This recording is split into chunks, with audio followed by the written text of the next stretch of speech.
Aujourd'hui, j'aimerais vous parler de quelque chose qui est très très très important. Je ne sais pas si ça vous parle, il y a une étude internationale qui s'appelle Body Project, qui vise à établir les canons universels de la beauté corporelle féminine. Et en fait, chaque année, ils livrent ça. Là, ça faisait 2-3 ans qu'ils n'avaient pas livré d'informations.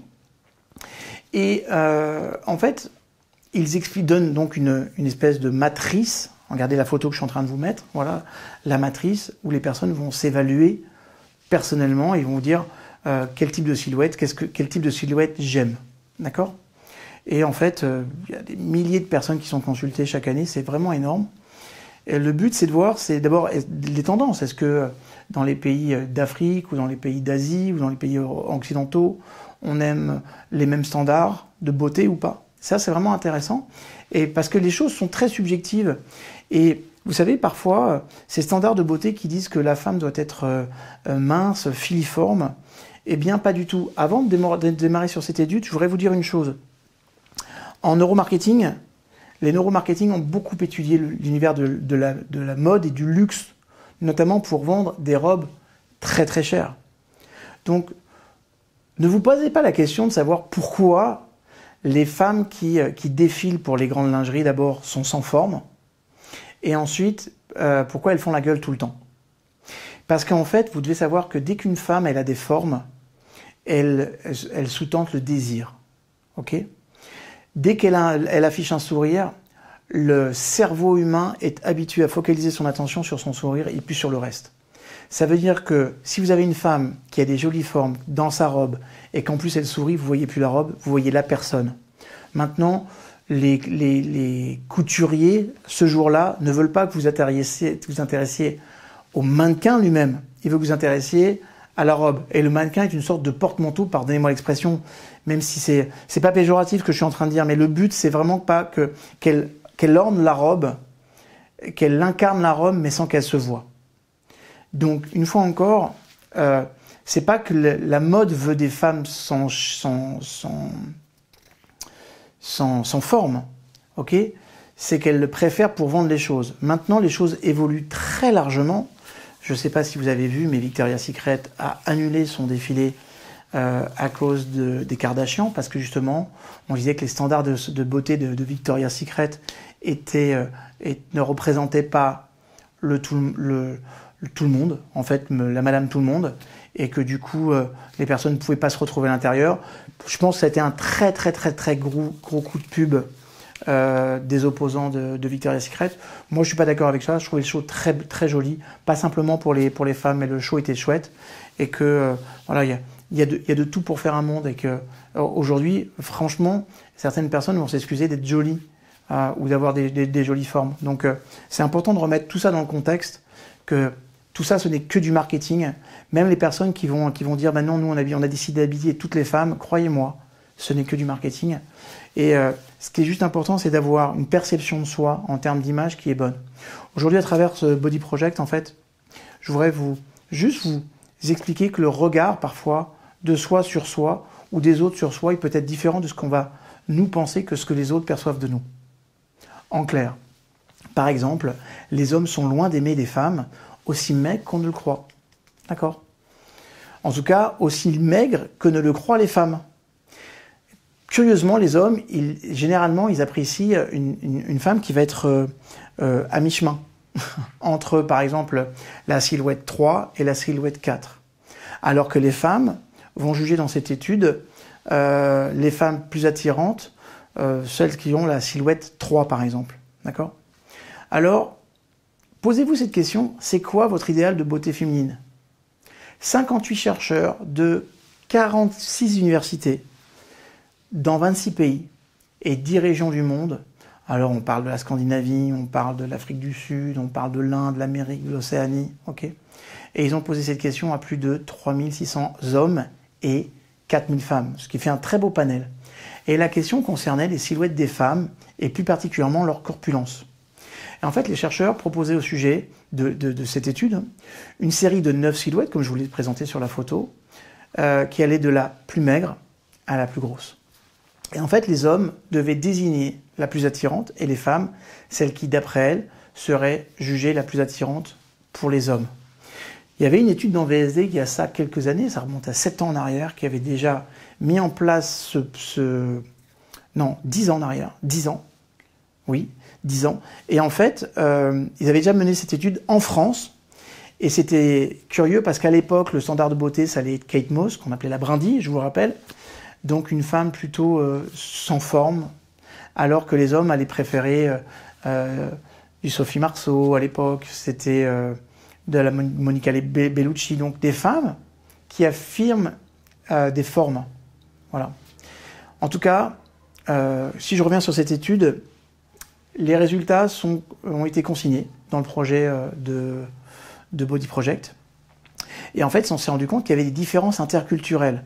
Alors, elles sont faibles, mais il y en a quand même. Par exemple, en moyenne, sur toute la planète, globalement, on préfère les femmes plutôt minces, voire en léger sous-poids. Mais attention, c'est l'effet de la mode. Je veux que vous compreniez ça. C'est la mode qui, en général, a vendu aux pays occidentalisés la maigreur, ce qui est une erreur. Ok ? Parce que ça, c'est fait pour vendre des vêtements pour les femmes, ok ? Des ustensiles pour les femmes, mais comprenez qu'aujourd'hui, à qui voulons-nous être désirables ? Moi, je veux être désirable pour ma femme, je veux être désirable pour d'autres personnes, mais pour qui on veut être désirable ? Et en fait, quand on veut être désirable pour l'autre, donc une personne normale, pas un vecteur de marketing, eh ben la personne, elle va préférer des formes. D'accord ? On sait aussi qu'il y a en Europe de l'Ouest, en Scandinavie, en Europe de l'Est, plus qu'en Amérique ou en Asie, il y a une préférence masculine pour des femmes un peu moins maigres. D'accord ? Ça veut dire qu'en Europe, eh ben, on n'aime pas la maigreur en fait, en règle générale. C'est important. Il y a deux autres différences plus nettement marquées qui sont sorties de cette étude. D'abord, le point de vue des hommes et celui des femmes sont complètement différents.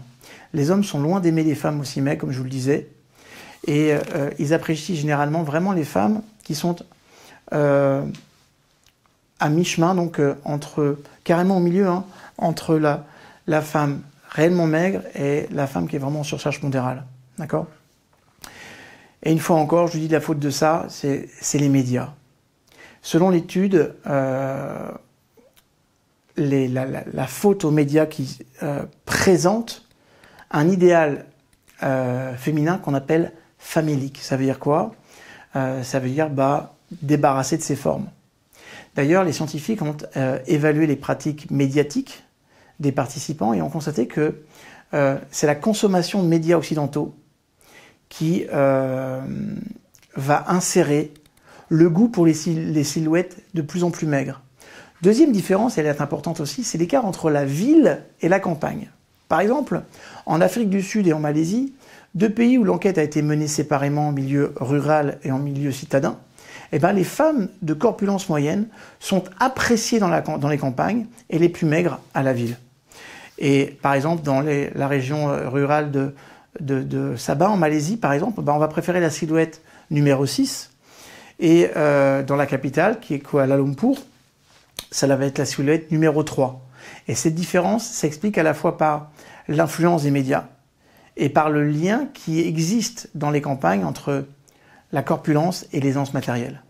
On note aussi pour la première fois, à un échelon mondial, une échelle de la maigreur qui s'accentue à mesure qu'on s'achemine vers les plus hauts niveaux socio-économiques. C'est-à-dire plus on arrive dans des villes importantes où il y a des très très hauts niveaux de revenus et plus on a de la maigreur. Donc ça aussi c'est un problème, mais qui va naturellement en lien avec la consommation de mode. D'accord ? Donc, et ça, la dernière chose, le degré d'insatisfaction corporelle, ça aussi c'est important. C'est-à-dire l'écart entre la corpulence moyenne des femmes dans un pays et la corpulence idéale, eh ben, c'est le plus élevé en Amérique du Nord et en Amérique du Sud, et le plus faible en Asie du Sud-Est. Les Européennes sont modérément insatisfaites de leur corps, ce qui est plutôt une bonne nouvelle pour nous les Européens.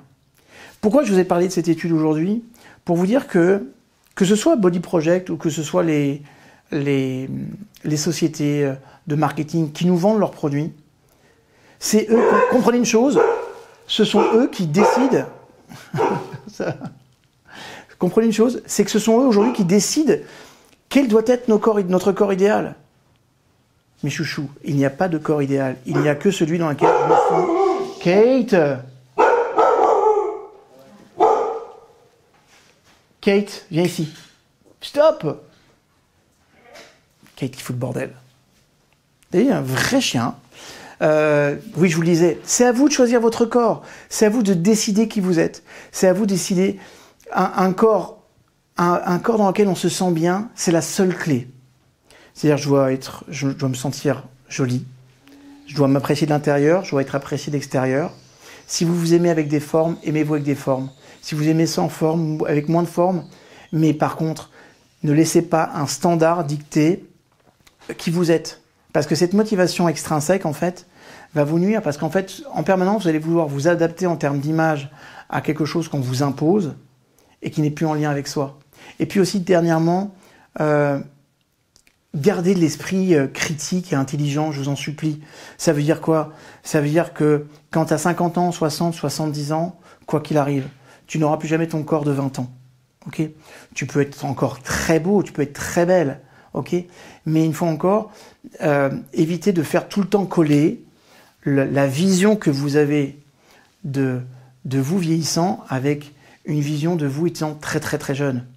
Parce que d'abord, ça va vous faire que dépenser beaucoup d'argent en chirurgie esthétique et vous allez vous tromper. Je donne un exemple qui est très important.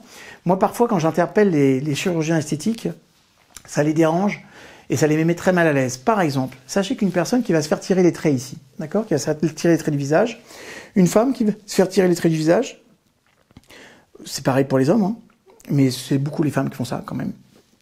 Et bien en fait, ça va monter les sourcils comme ça. Vous êtes d'accord avec moi? Sachez que ces sourcils-là, en fait, sont les sourcils de la colère. Ça veut dire quoi? Ça veut dire que quand vous regardez une personne en termes de langage non verbal, ce que vous exprime le visage de cette personne, c'est de la colère.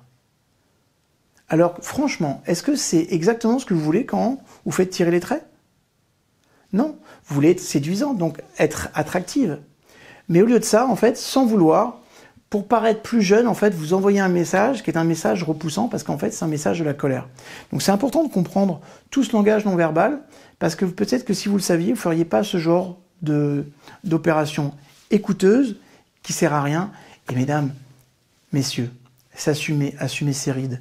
Assumez le fait de prendre des cheveux blancs, des rides, de prendre un petit peu de poids, mais par contre de gagner en sagesse, en intelligence, en expérience, en partage, en richesse, que ce soit financièrement ou autre, franchement, il n'y a rien de mieux, non?